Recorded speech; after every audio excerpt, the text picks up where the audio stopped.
Bismillahirrahmanirrahim. Assalamualaikum warahmatullahi wabarakatuh.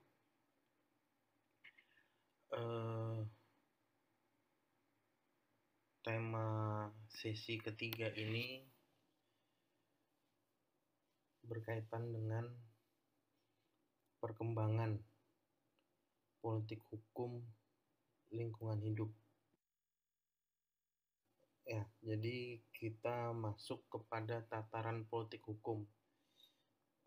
Politik hukum ini bukan satu cabang dari mata kuliah ilmu politik, bukan. Justru politik hukum ini dia adalah cabang dari mata kuliah ilmu hukum, karena memang merupakan konvergensi antara bidang politik dan bidang hukum.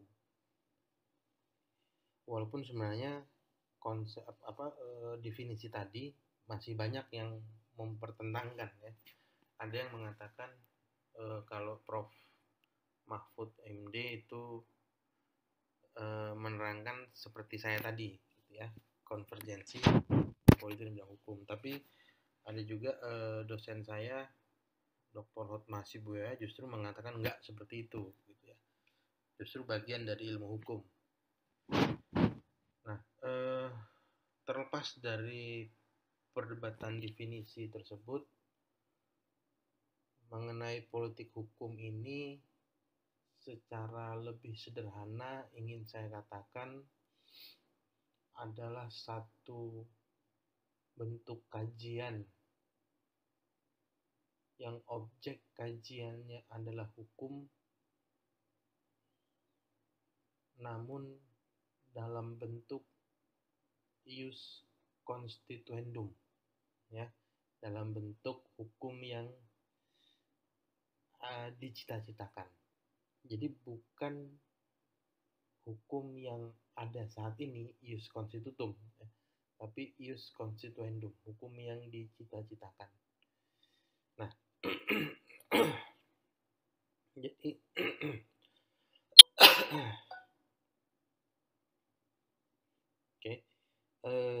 jadi Anda ketika nanti mendengar kata politik hukum, gitu ya,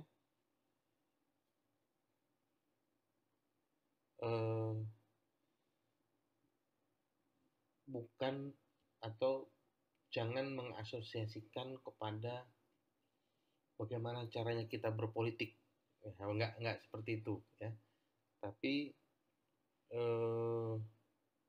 politik hukum itu adalah satu kajian untuk merancang suatu sistem hukum. Jadi politik hukumnya itu dirancang, bagaimana kita mau merancang sistem hukum, nanti turunannya adalah sistem hukum. Jadi kajian politik hukum dan kajian sistem hukum itu dua kajian yang saling berkaitan. Sistem hukum merupakan produk dari politik hukum. Oke, saya tidak akan memberikan definisi dari berbagai macam doktrin. Saya ambil cukup satu doktrin saja dari Patmo Wahyono yang menurut saya lebih lengkap, gitu.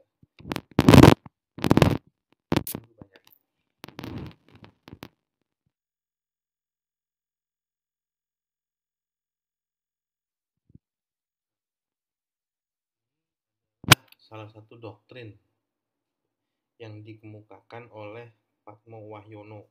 Bukunya cukup tua, ya, 1986. Beliau mengatakan pembentukan mekanisme perundang-undangan sebagai kelanjutan dari hukum dasar tertulis dan tidak tertulis. Ya, jadi dari sini Anda harusnya sudah mulai terbuka satu gambaran bahwa hukum itu ada dua, tertulis dan tidak tertulis, dan dua-duanya mempengaruhi sistem hukum kita. Jadi bukan berarti ini hukum tertulis yang berlaku, tidak tertulis tidak berlaku, tidak. tidak tertulis itu juga mempengaruhi pembentukan hukum di Indonesia, ya. Koma, menyelidiki pasal-pasalnya. Kemudian bagaimana penerapannya. Jadi ketika hendak, kan tadi saya katakan politik hukum ini adalah visioner gitu ya. Ius constituendum, visioner. Nah, visionernya ini bukan cuma sekedar bagaimana membuat satu peraturan perundang-undangan yang baik, ya. Menyelidiki pasal-pasalnya yang akan dibuat itu adalah bagaimana cara merancang merumuskannya, bukan cuma itu gitu ya. Tapi tugasnya lagi adalah bagaimana penerapannya nanti. Itu harus dipikirkan dalam konteks politik hukum. Kemudian suasana kebatinannya. Ini kenapa saya ada saya kasih warna biru di tiap kata. Ini adalah bukan kunci ya, tapi ini hal-hal yang sering dilupakan oleh para penegak hukum. Semua yang termasuk penegak hukum. Advokat, polisi, advokat, penyidik, jaksa, dan hakim itu penegak hukum. Mereka suka lupa ini. Suasana kebatinannya. Jadi ketika membentuk suatu perundang-undangan, bukan keinginan untuk membentuk suatu perundang-undangan itu sendiri pula dipengaruhi oleh keadaan pada saat itu. Keadaan pada saat itu tuh ada dua, suasana kebatinan dan suasana terciptanya. Saya mau mengambil contoh Undang-Undang 44 tahun 2008 tentang pornografi dan porno aksi.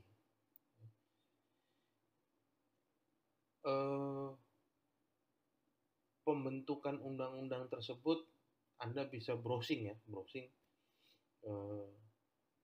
dari awal 2008 itu, mungkin bahkan jauh sebelum 2008, perdebatan apakah perlu kita memiliki undang-undang pornografi, anti pornografi dan anti porno aksi,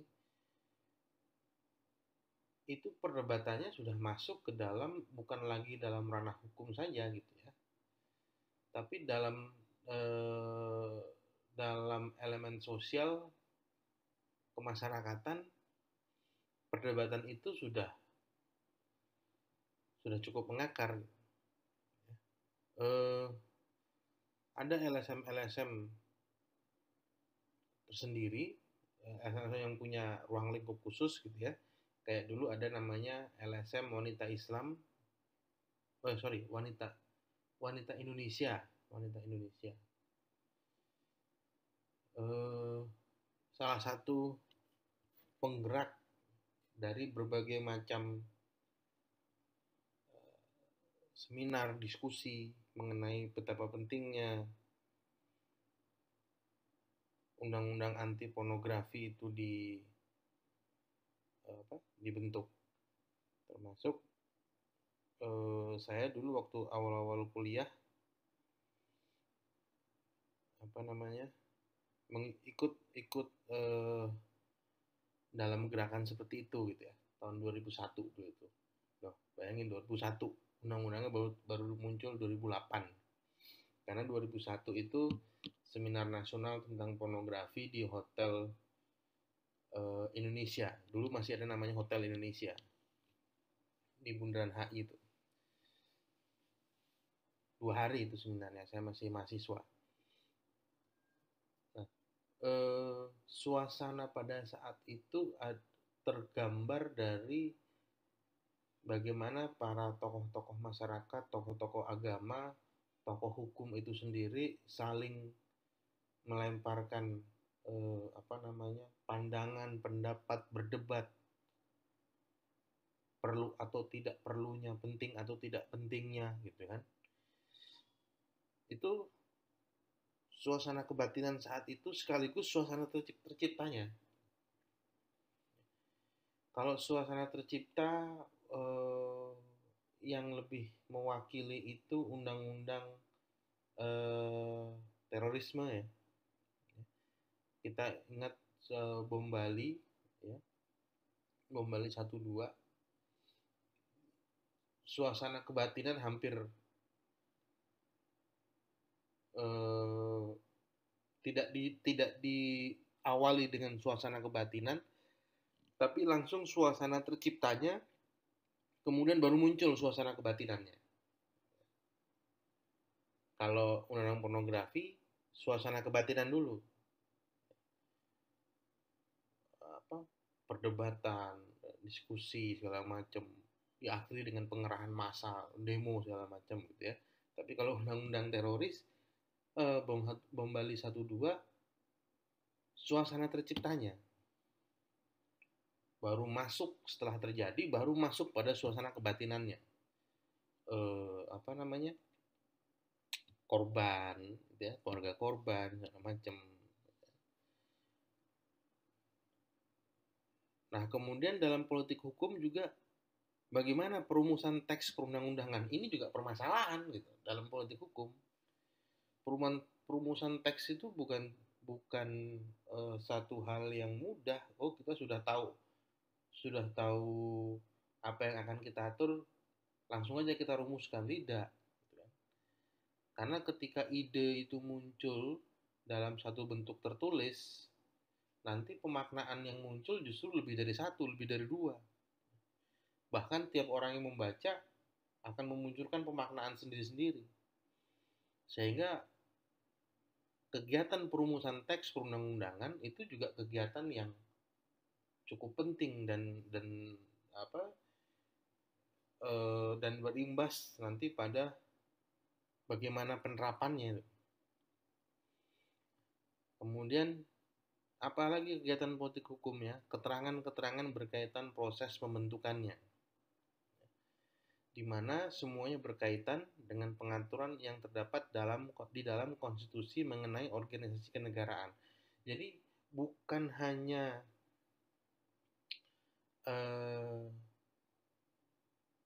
bagaimana cara membuat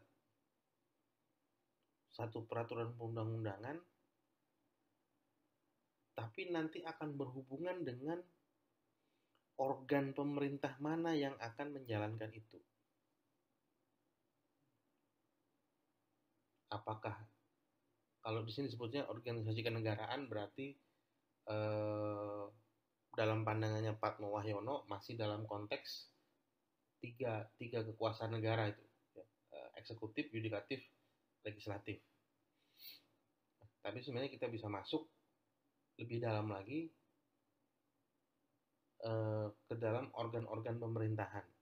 Ketika peraturan tersebut dibentuk, organ pemerintahan mana yang akan menjalankan, atau dengan kata lain, siap nggak pemerintah menjalankan peraturan itu.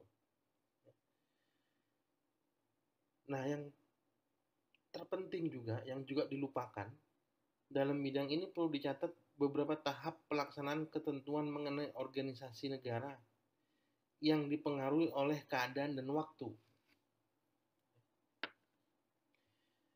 Jadi perundang-undangan itu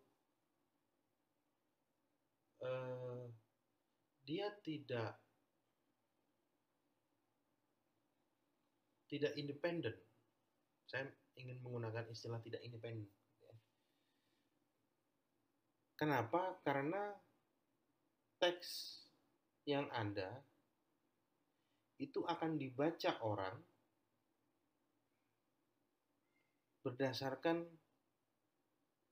ruang dan waktu yang mempengaruhinya.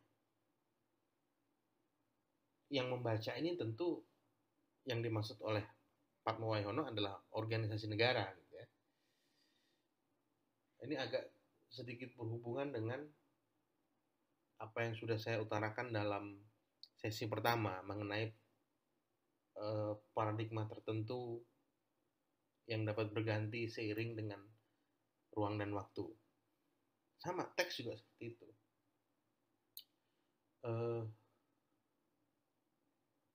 Misalnya penyidik dalam konteks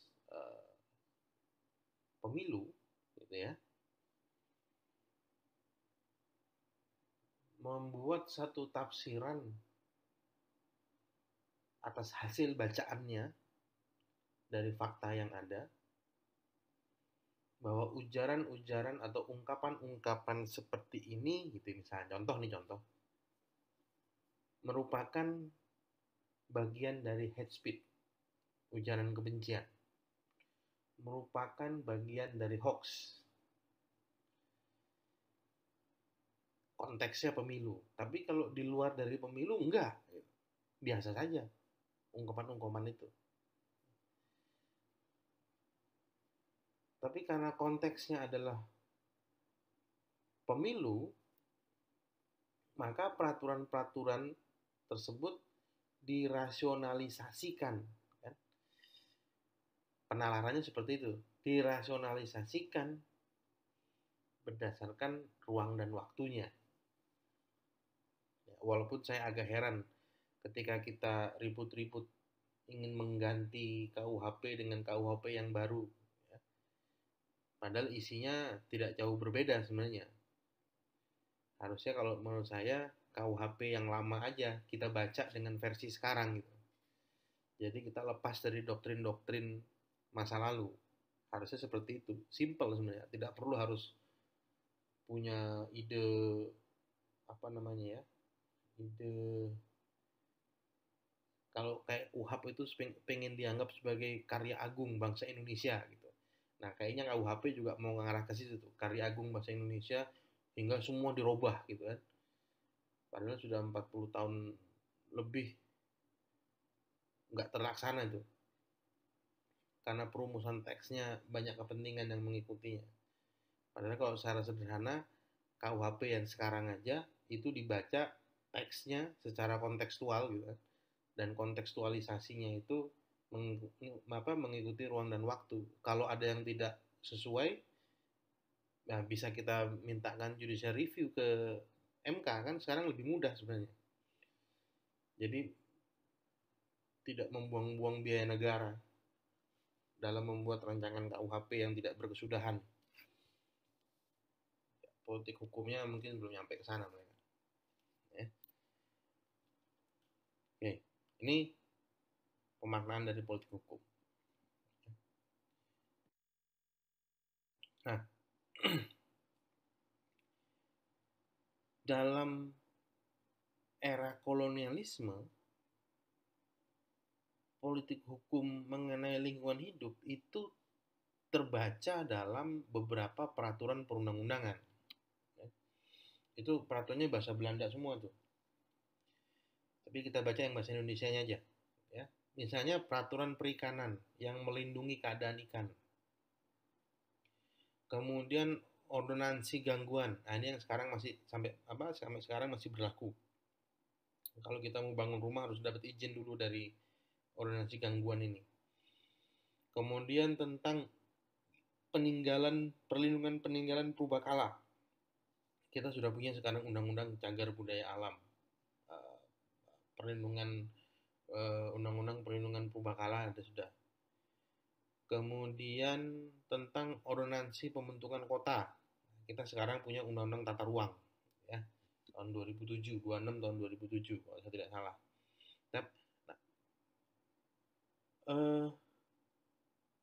Dibentuk jadi memahami perkembangan lingkungan hidup era kolonialisme adalah dengan memahami keempat peraturan ini yang diberlakukan di Indonesia gitu ya. STB itu Stadblad setingkat dengan undang-undang gitu. 1920 itu tahunnya. Jadi undang-undang tahun 1920 nomornya, undang-undang tahun 1926 nomornya gitu ya. Jadi cara penulisannya berbeda dengan kita sekarang. Kalau kita sekarang nomornya baru tahunnya.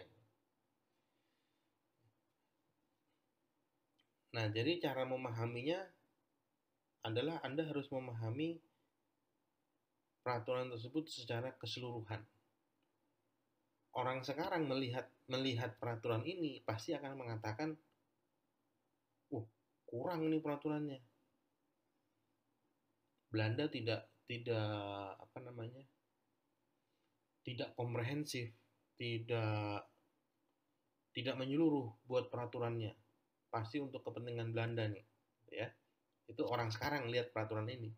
Tapi orang pada masa itu, kita akan coba masuk ke sana. Orang pada masa itu mungkin akan memandangnya beda gitu.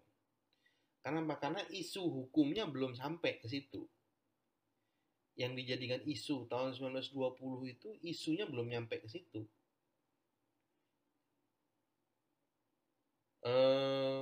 Kalau kita lihat kemarin generasi ketiga HAM itu kan 1986.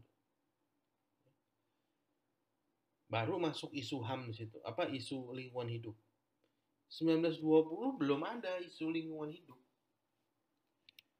Jadi isu lingkungan hidup secara global seperti saat ini ya. Sehingga memang ketika era peraturan ini dibuat, menurut orang pada saat itu, ini sudah komprehensif berdasarkan kebutuhannya.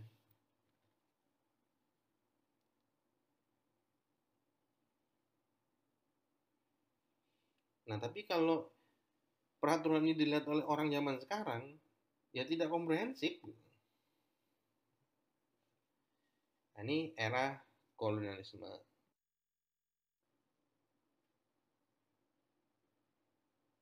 Sekarang kita masuk ke era kemerdekaan. Setidaknya semenjak merdeka ada 3 undang-undang. Ya, ada 3 undang-undang.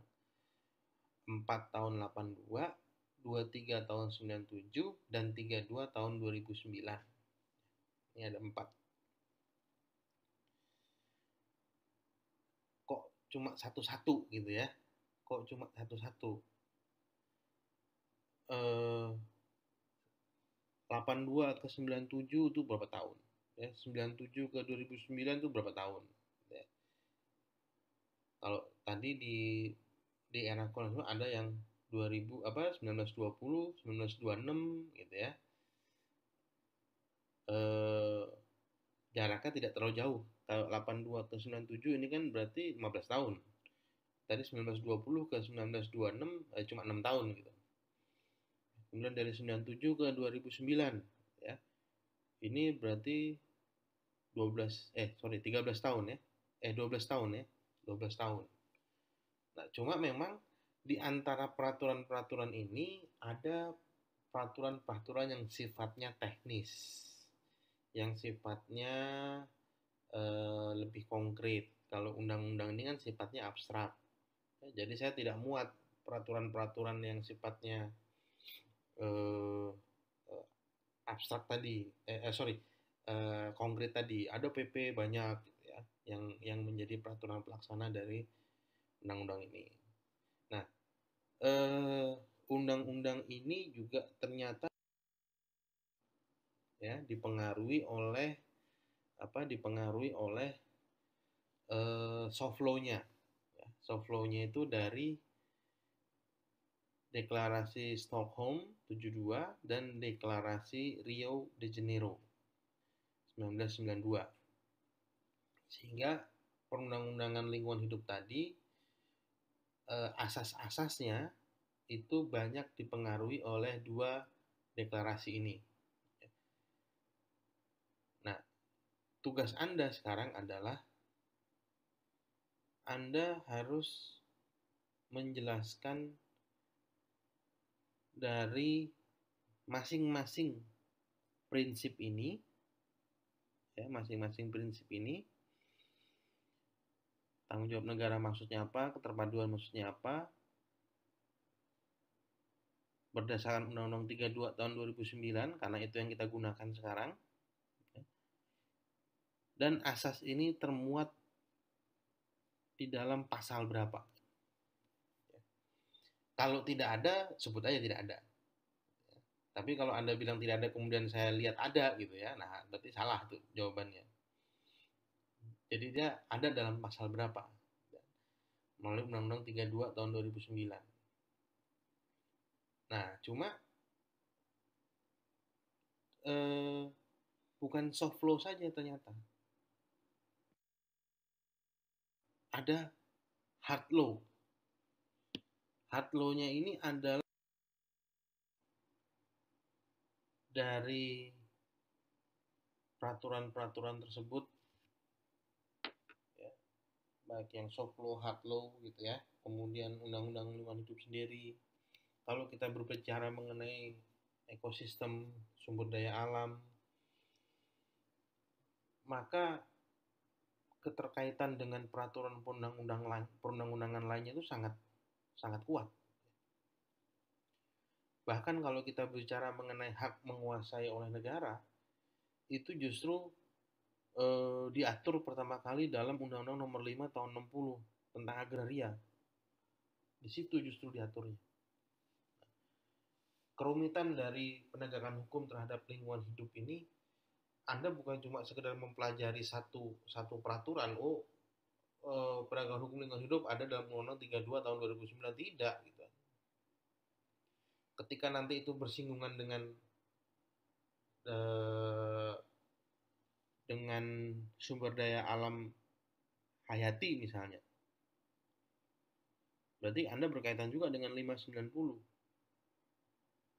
Kalau misalnya pertambangan itu mengganggu sistem budaya tanaman juga misalnya, atau ternyata pertambangannya ada dalam tengah-tengah hutan, berarti kan undang-undang kehutanan kena untuk jadi pertimbangan di situ. Nah, izin pertambangannya ternyata tentang minyak dan gas bumi, masuk lagi undang-undang 22 2001. Kemudian mengenai tata ruangnya gimana? Apakah daerahnya itu memang diizinkan untuk penambangan? Undang-undang tata ruang situ. Nah, banyak peraturan yang baru saya kumpulkan 10 ya. Tapi saya ada nulis satu buku tentang politik hukum pidana sumber daya alam yang saya temukan sudah 17 gitu ya. Tapi yang saya muat di sini 10. Jadi masih banyak lagi yang perlu Anda gali sebenarnya. Kalau Anda menjadi seorang expert dalam hal sumber daya alam, lingkungan hidup. Nah, sehingga kaitannya dengan lingkungan hidup, diskursus yang berkembang itu bukan cuma sekedar apakah suatu perbuatan itu melanggar hukum atau tidak melanggar hukum, bukan cuma itu.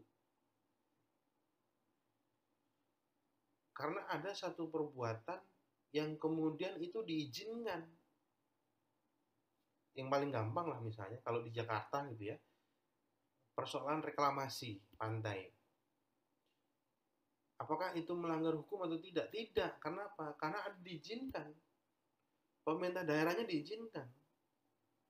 Tapi pembicaraan mengenai lingkungan hidup itu sudah sampai ke dalam masuk ke ranah yang dikenal dengan istilah environmental ethic.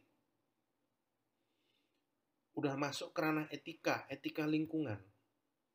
Etika lingkungan itu di atas hukum sudah. Dia tidak dalam bentuk norma. Kalau Anda lihat tadi ada disiplin ilmu, ada disiplin nilai gitu ya. Environment ethic itu ada dalam ranah nilai. Kalau dalam disiplin nilai. Kalau dalam disiplin ilmu, dia berada dalam ranah filsafat. Sedangkan hukum itu berada dalam ranah norma dan ranah dogmatika hukum. Nah, perbincangannya sekarang adalah kepentingan-kepentingan yang melakukan perbuatan berkaitan dengan lingkungan hidup itu seringkali bersembunyi di balik peraturan. Artinya mereka hendak, misalnya ya reklamasi gitu ya, yang paling gampang. Ketika mereka hendak melakukan reklamasi, mereka tahu aturan prosedurnya itu seperti apa. Itu dulu yang diajukan. Terlepas dari proses prosedurnya itu adalah salah atau benar gitu ya. Mungkin kalau istilahnya itu kan kita kalau untuk ini kalau bisa diperlama kenapa harus dipercepat gitu kan. Kalau di birokrasi. Sehingga kalau ada yang bisa untuk mempercepat ya kenapa harus diperlama gitu. Terlepas dari adanya itu gitu ya. Tapi ketika izin itu dikeluarkan, izin itu diberikan, secara hukum reklamasi Jakarta itu sah secara hukum. Tapi secara etik tidak gitu. Banyak perdebatan-perdebatan yang harus diselesaikan terlebih dahulu dengan kondisi sekitarnya, sosial budaya sekitarnya, kehidupan manusia di sekitarnya. Kehidupan manusia di sekitar itu bukan cuma sekedar ini tanah kamu saya bikin terus saya ganti, enggak seperti itu gitu kan. Ketika sudah diganti, terus tuh orang mau kemana gitu. Atau dengan reklamasi itu misalnya mata pencaharian nelayan menjadi hilang misalnya. Kemudian nanti gantinya apa gitu. Udah puluhan tahun jadi nelayan, terus diganti terus jadi pekerja buruh. Nah, itu kan bermasalah itu akhirnya. Diskursusnya hukum tidak sampai ke situ. Maka dalam konteks politik hukum, membuat suatu sistem hukum itu satu perjalanan yang tidak sederhana, rumit. Nah ini slide ini juga ingin mengatakan bahwa yang ingin saya sampaikan, Anda jangan hanya berpikir stop sampai teks undang-undang. Ya.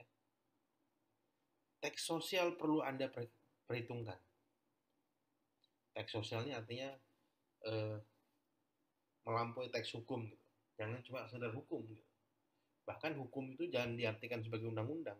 Hukum itu harus diartikan secara luas.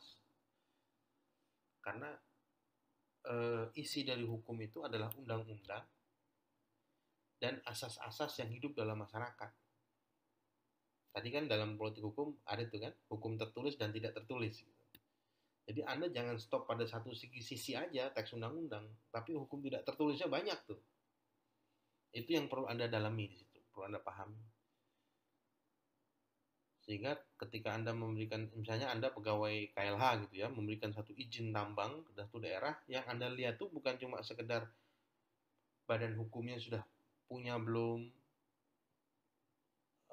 siupnya sudah ada belum, kelengkapan dari teknologinya sudah ada belum. Enggak, bukan cuma seperti itu. AMDALnya sudah ada belum, bukan cuma itu. Kalaupun AMDALnya ada, tapi perlu dilihat bagaimana dengan masyarakat sekitarnya. Makanya Undang-Undang 32 2009 itu ada satu instrumen namanya CSR, Corporate Social Responsibility, tanggung jawab sosial. Kalau undang-undangnya sendiri sudah mengatakan, sudah membuat instrumen CSR, Anda dalam memandang hukum jangan lagi hanya stop sampai teks undang-undang. Sosialnya perlu diperkuat di situ. Karena undang-undang teks, izin itu juga teks. Anda harus ingat, yang buat adalah manusia gitu. Manusia itu punya nafsu. Nah, itu jadi permasalahan. Dia nggak punya nafsu, tapi pimpinannya punya nafsu. Gitu. Pimpinan daerahnya nggak punya pimpinan institusinya nggak punya nafsu, pimpinan daerahnya punya nafsu. Kepala dinasnya nggak punya nafsu, gubernurnya punya nafsu, bupatinya punya nafsu. Jadi jangan dilihat izin selembar surat izin itu nggak ada apa-apanya itu sebenarnya. Kalau buat saya itu tidak penting gitu. Yang penting itu adalah bagaimana caranya izin itu keluar dan apa dampak sosial yang terjadi ketika izin itu keluar. Kalau hukum nggak usah dipertanyakan, begitu itu keluar dia sah secara hukum. Ya, karena surat resmi, surat yang sah itu adalah surat yang dibuat oleh pejabat yang berwenang, kan? Atau di hadapan pejabat yang berwenang. Gitu. Itu clear tuh kalau secara normatif. Tapi di balik itu perlu Anda gali, perlu Anda cermati, walaupun tidak harus diungkapkan, karena bisa jadi nanti kalau Anda PNS, Anda kena sanksi tuh sama pimpinan. Setidak-tidaknya kegiatan bernalar Anda itu tidak stop. kita bisa terkadang dalam satu institusi kita berhenti dalam teks gitu ya. Tapi kan pikiran kita nggak bisa berhenti di situ. Siapa yang bisa mencegah pikiran kita terus berpikir? Nah, itu yang perlu dilatih. Anda sebagai ilmuwan, Anda S2 nih soalnya, ilmuwan gitu ya. Terlepas Anda di luar S2 ini sebagai apa, saya tidak mau peduli gitu ya. Tapi bagi saya, Anda ketika Anda ngambil S2 dan berhadapan dengan saya, Anda adalah ilmuwan. Nah, jangan berhenti di teks. Lihat yang terjadi sebelum teks itu terbentuk dan setelah teks itu terbentuk. Oke, tadi tugas sudah ada tadi ya mengenai asas-asas lingkungan hidup tadi. Saya cari apa artinya dan termuat dalam mana. Nanti itu bisa dikumpulkan ke kampus. Nanti kampus yang akan kasih laporan ke saya. Oke, kita sambung lagi sesi berikutnya di sesi terakhir, nanti sesi keempat. Untuk sesi yang ini saya cukupkan sampai di sini. Terima kasih.